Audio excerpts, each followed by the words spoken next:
Hello Jakarta. Apa kabar? Yeah, so thank you for having me here. So, and also thank you, Ibnu, for introducing Flutter, because our next topic is about cross-platform machine learning inference with TensorFlow and Flutter. So I think we are a little bit switching gear here already. So it requires you some understanding of the coding of Dart and Flutter. But OK, yeah, so before we begin, I have this slide on Google Slide, so it's easy for you to refer to it later. Also, QR code if you cannot see it on the screen, but you can see it on your own device. And yeah, I see somebody is taking a picture. All right, so that is the quick thing. Now, about me, 10 years working in European, and I just came back to Vietnam last year. Currently, currently I'm the Google developer expert in Flutter. So I want to talk to you more about Flutter, but also a little bit TensorFlow in this talk. Well, this is the company I'm working with. It's also a startup, but it's already global with presence all around the world. So agenda for today, cross-platform machine learning inference, right? So it's quite a lot of concept there. So we will go through step by step. What is machine learning inference? What is on-device machine learning inference? And then a quick introduction of TensorFlow and Flutter. Flutter we can skip a little bit because Ibnu already have that. And finally, my original plan is to do the live coding here, but due to, well, due to the limitations, so I will just take the screenshot, and then at the end, I will also show you the demo. So machine learning inference, what is machine learning inference? Machine learning is not only about gradient descent, not only about gathering data. In fact, machine learning is really a long pipeline starting with research, where data scientists, they think about new model, getting a new machine learning model, etc. But then also data preparation, training the model, and then deploy the model, using the model, interpreting. So actually, today here we only talk about production inferencing. And it assumes that we already have the machine learning model pre-trained. So it's already trained, and then we can use that. Well, actually, if we have that model pre-trained, we can always retrain that. It's like transfer learning, you know that, right? So for example, if we have the model for a generic image recognition, we can pre-train that to distinguish what different kind of, let's say, traffic sign. But again, today, we just assume that we already have the machine learning model available, and then we use that for our own specific use case. So in another word, it means that software developer, software engineer, like I am, like you are, we can also get into the machine learning world. We can also help to develop the machine learning product without a lot of PhD, without a lot of mathematicals. And from there on, you either continue to work with the last part of the pipeline, like integration testing, or inference, or monitoring. But then you can see whether you are interested in higher up in the chain, like researching or making a new model. And that is about machine learning inference. But here we are talking about on-device machine learning inference. So machine learning inference is not only for powerful server, right? Most of the time, of course, we send the data to a server remotely, and then the server will just do some magic. They have a model there, they keep the model there, they run the data there, and then they just return the result. But there are several reasons we want to run the machine learning model on your own device, on your, let's say, mobile phone, on your smartwatch, on your smart speaker, for example.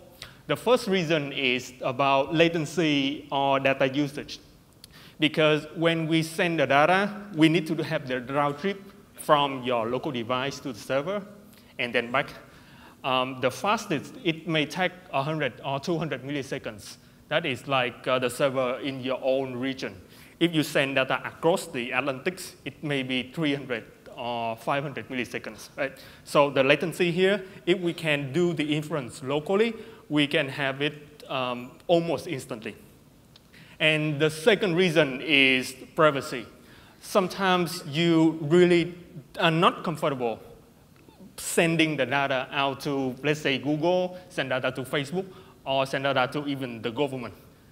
Something like your typical typing. So if you type and then all your typing is sent to the server, no matter how the server say that, okay, they are anonymizing, they are protecting your privacy, you still feel uncomfortable, right? So with the on-device, no data ever leave your device.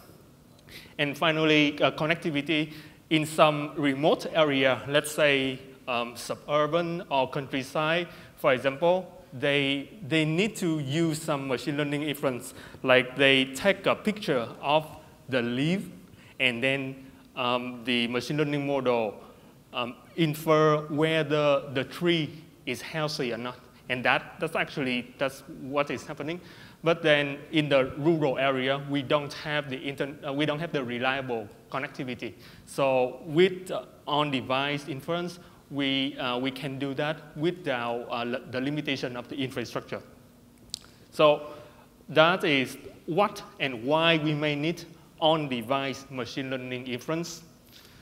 So go to TensorFlow Lite. Basically, TensorFlow Lite is just the in the same family with TensorFlow. I think most of the people working either with the Google technology or in machine learning industry, we know about TensorFlow. So TensorFlow Lite is just a framework for on-device, and it has two components, the converter and the interpreter. The converter is to convert the usual or normal model to be an on-device model, because we have to do some optimization. We have to strip out something, etc. For today's talk, we will just focus on the interpreter, because again, we assume that the model is already pre-trained and converted. But the work of converting the model is, well, let's say it's not that challenged either. And Flutter already, Ibnu already discussed quickly, right? So it's just a UI toolkit, and now it is so powerful that we can use Flutter for mobile, both Android and iOS, also on web and then desktop, like technical preview, Linux, Mac, and Windows. And actually, Flutter is already on the embedded system, like IoT, or let's say the Google Nest is also running the Flutter. So that is quickly what is on-device machine learning inference, and a quick introduction of TensorFlow Lite and Flutter. So the steps that what I did in order to achieve like cross-platform machine learning inference on device is, firstly, I need to configure the dependency and access. The dependency here is the TensorFlow Lite, which is made for Flutter, and the access basically is just the pre-trained model that's ready to be used, and also the labels.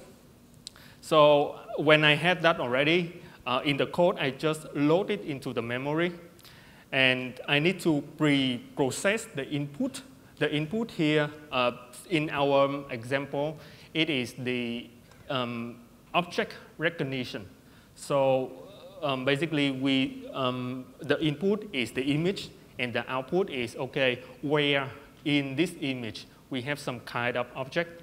But the thing is, the model, it expects a specific shape or form of the input.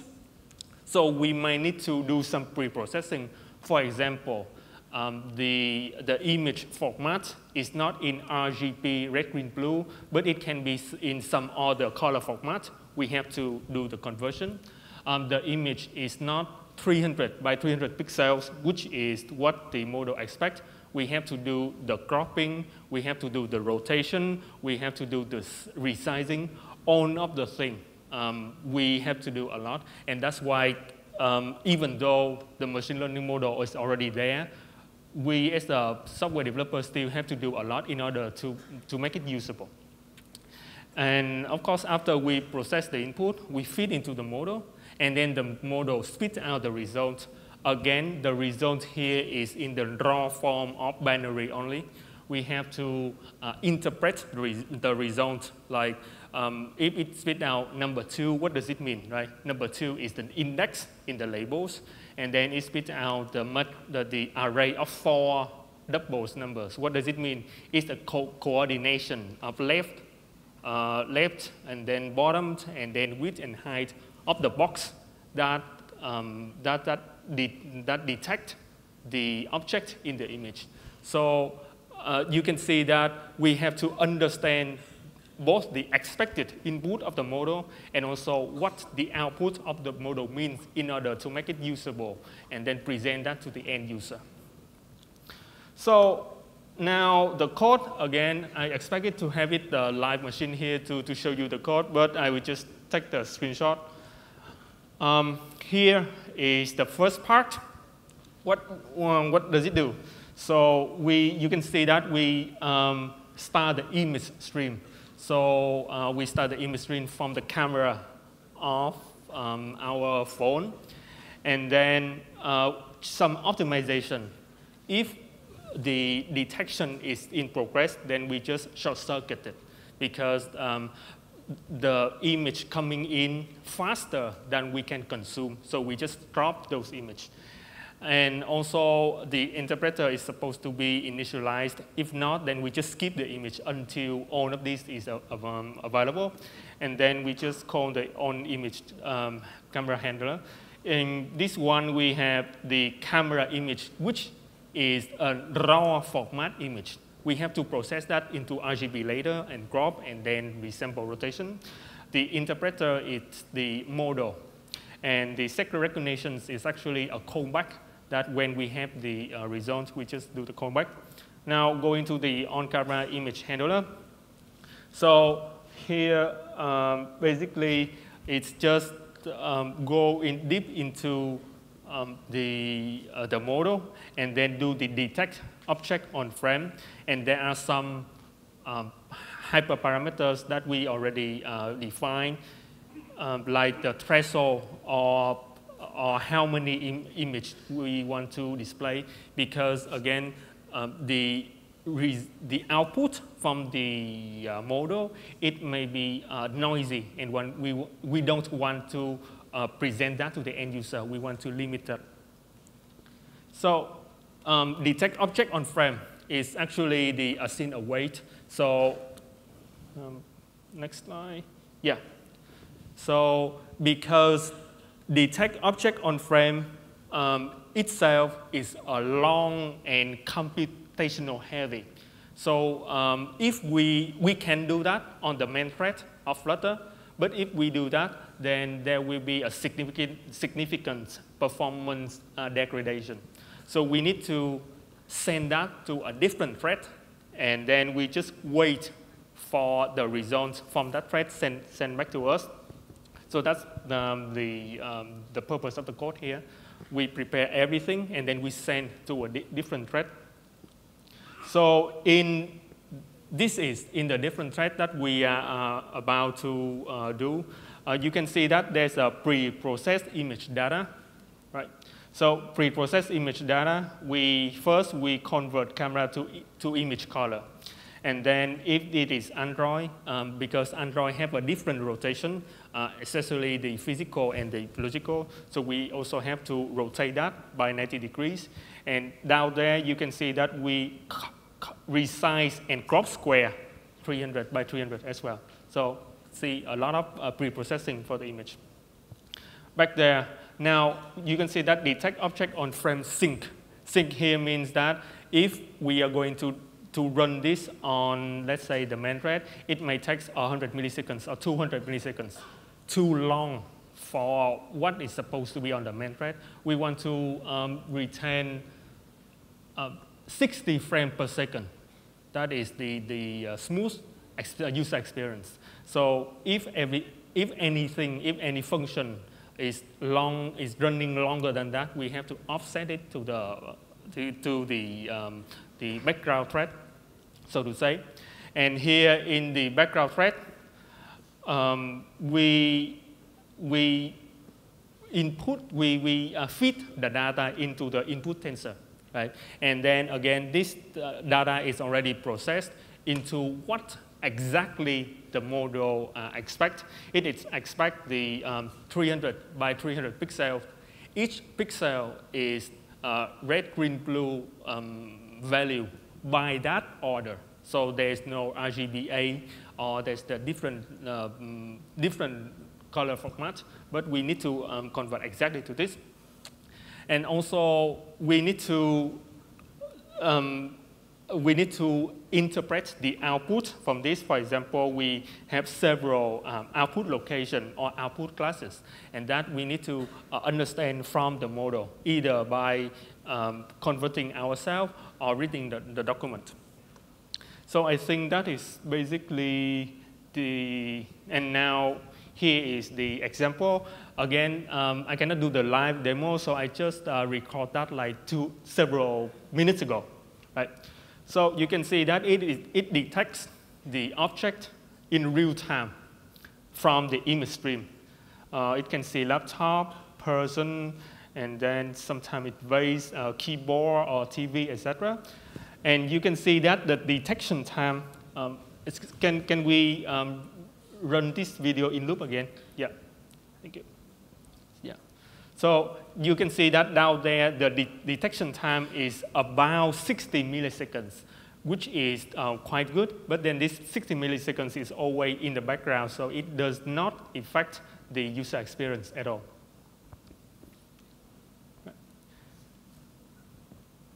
And basically, that's the live demo. And finally, the last thing is that actually we can do we can combine local inference and remote inference in several cases. For example, because with the local inference, we have to do some trade-off for accuracy or specificity. It means that on local device, we can only distinguish whether this is a phone or a tablet. But then when we know that it is a phone, we can send that area of the picture to the server. And then on the server, actually, we can go into more detail. Is it an LG phone, Android phone, or Samsung phone, etc.? More specific. Also, of course, on the server, it has the higher accuracy because on the device, we already have to strip down. We already have to make a lot of trade-off. The other example of what we can combine local and remote inference is that on local device, we can use machine learning to detect which are the sensitive or the private info that we need to censor or we need to redact before we send the rest of the data to the server for deeper or for more detailed inferences. So again, we don't need to have either local inference or remote inference. We actually can combine the best of both worlds. So that's it. Thank you very much. The course is available online, and I'm happy to stay here for a while and then have some other chat. Thank you very much.